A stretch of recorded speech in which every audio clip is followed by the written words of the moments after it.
So we often speak about renovating properties as property investors, but sometimes renovating your mind is the first thing we should ever consider and look at doing before we dive headfirst into property. And the best way of doing this is working on our mindset.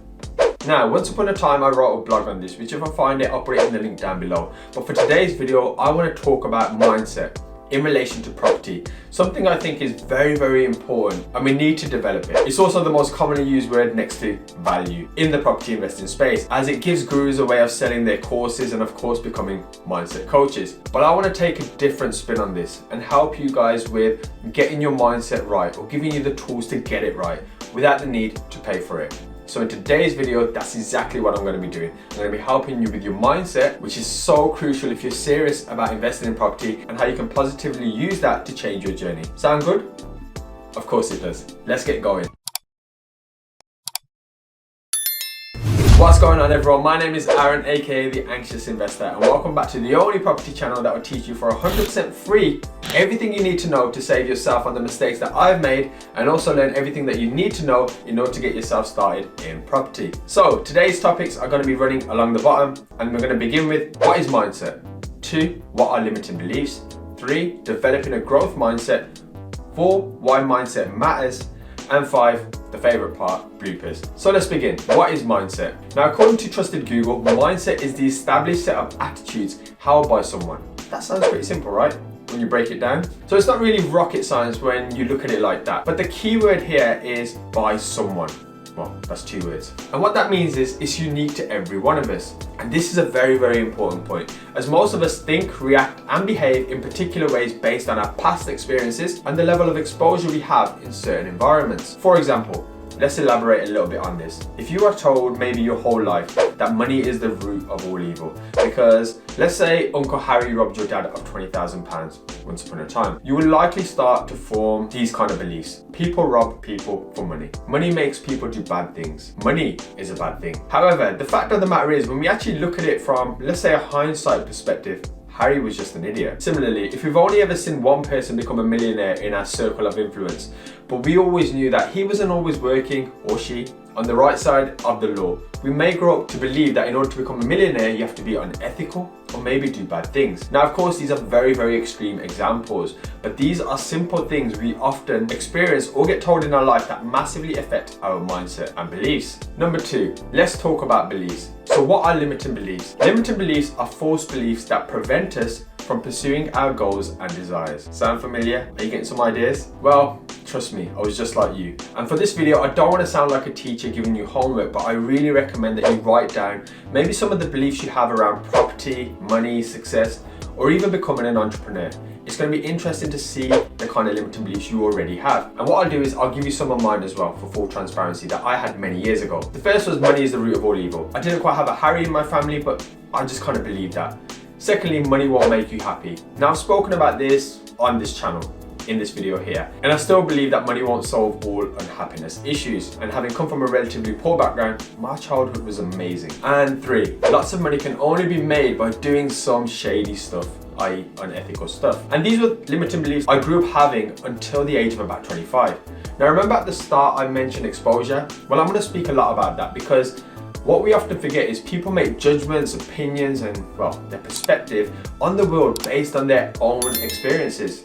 For example, if someone has only ever had one way of living their whole life, and let's just say for argument's sake they had no access to the internet or the rest of the world, they will believe their truth of the world. And especially for myself, moving back into property, I always felt it would be impossible to buy more than one property, because my 9 to 5 could only allow me to save this amount of money, and it would take me X amount of years to actually afford to buy it, until, however, my exposure increased. I realized that there were people in my family and friends who were nice people who had massive portfolios, and this got me thinking differently. Similarly, I also started to get exposed to millionaires who were just nice people who had worked really, really well, built brilliant businesses, and they didn't do anything dodgy. Now, these examples were very, very important to me, as they helped me start to kind of get rid of those limiting beliefs. Now, I get it. Some people can be like Harry. By the way, I do apologize if your name's Harry and you're watching this. I'm sure you're a nice person.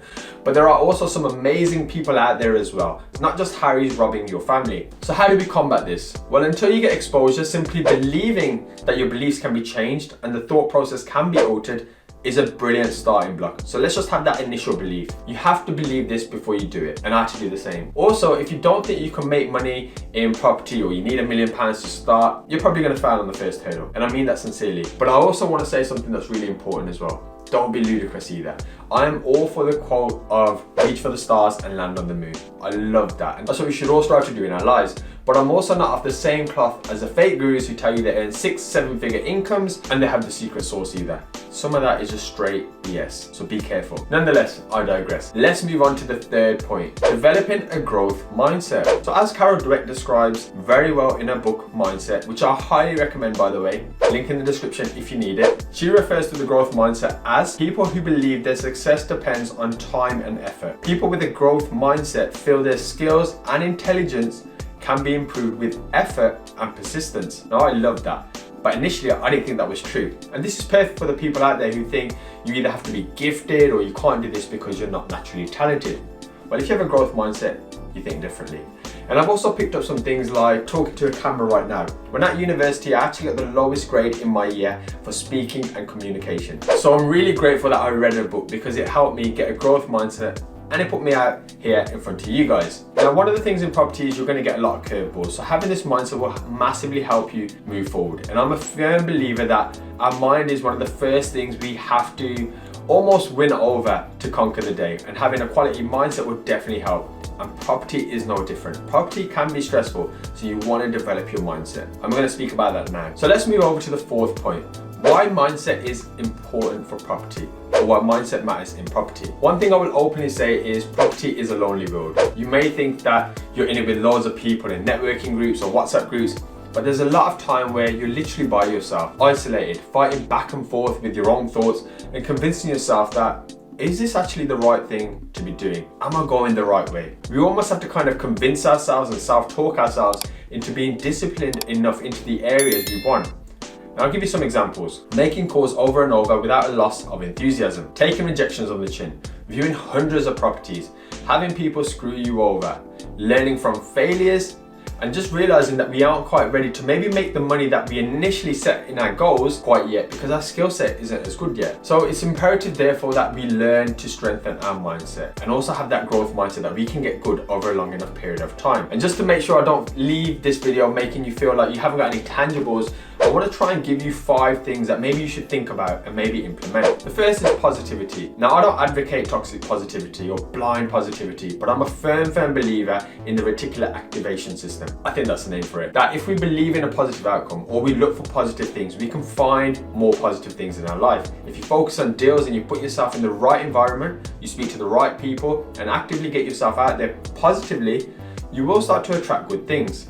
Bad things still happen too, but trust me, being positive massively helps. I never thought I'd raise finance, and here I am a few years down the line, raised over £1 million of finance. Something I thought was impossible. Like, why would people invest money with me and not do it themselves? That was always my first question. The second is belief. You have to believe in yourself. 9 years ago, I didn't know anything about renovating a home or property. Literally, all I knew was like painting. I didn't know what an architrave was. I didn't know what back to brick meant. I literally knew nothing, but I believed I could get good at it. And rather than blindly believing it, I worked hard at getting better at it every single day. My goal was, let's be 1% better each day. 3, risk. You have to be ready to take some risk in this game. No property deals are 100% risk-free. When you deal with people, be that tenants, agents, surveyors, lenders, the risk is always there. Plus, throw in market conditions or pandemics, it gets kind of crazy. 4, start reading and listening to more positive stuff. Read Carol Dweck's book. Follow people like Eric Thomas or Tom Bilyeu who will speak more sense than any of these gurus that you're hearing today. And they also won't charge you any money for it. Plus, you have the added benefit they're actually successful because people talk about them. They don't talk about themselves. 5, change your language. The way we speak to ourselves is often the biggest hurdle that we put in front of our own lives. Saying stuff like, I can't, get rid of it. Instead, say stuff like, I cannot yet. Saying it's impossible should be replaced with, it's not possible yet. And then go a step further and add in why it's not possible yet, for example, and how you can change that. And I promise you, these simple hacks will instantly grow your mindset and your reactions to the obstacles that come your way. It'll just be a lot stronger. You'll be a lot more resilient. So to end this really long video, I truly do hope that it helped you and it gave you some food for thought. I wish I knew a lot of this stuff earlier, which is why I'm trying to share it with you guys now, because my goal on this channel is to make sure you learn it quicker and you do it better than myself. And I also know that you guys winning won't make me lose, and that, well, that's a pretty good quote. I might actually tweet that. And on that note, what I'm going to do is leave you with the bloopers and thank you for your time today. Thank you so much. Lots of money can only be, and the thought process alone can, but having this, come on. Now, without a loss, can't say those words. Let's try that again. Okay, just waiting for the second one.